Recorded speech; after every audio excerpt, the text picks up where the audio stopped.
বন্ধুরা, আজকের দিনটা শুরু করলাম একদম সকালে।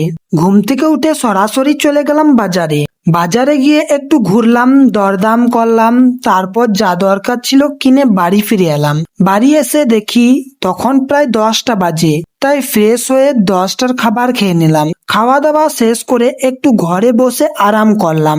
তারপর আজানের সময় হলে চলে যাই গা ধুতে। এরপর রেডি হয়ে চলে গেলাম জহরে নামাজ পড়তে। নামাজ পড়ে এসে আবার দুপুরের খাবার খেয়ে নিলাম একদম পেট ভরে। তারপর কি আর, খাওয়ার পর এত ঘুম আসছিল যে সরাসরি গিয়ে শুয়ে পড়লাম। আর আগের ভিডিওতে কমেন্ট করেছিল রোল নাম্বার, শাহিদুল কিং, আফরোজ কিং, দামোদর মন্ডল, ইয়োর শাহিদ, মহিবুল এডি এবং ফলো করেছিল রোল নাম্বার। তুমিও কমেন্ট ফলো করো, নেক্সট ভিডিওতে তোমার নাম অবশ্যই নেব। এই ছিল আমার আজকের সিম্পল দিনের ব্লগ। তোমাদের দিনটা কেমন কাটলো কমেন্টে জানাও। ভিডিওটা ভালো লাগলে লাইক, শেয়ার আর সাবস্ক্রাইব করতে ভুলবে না।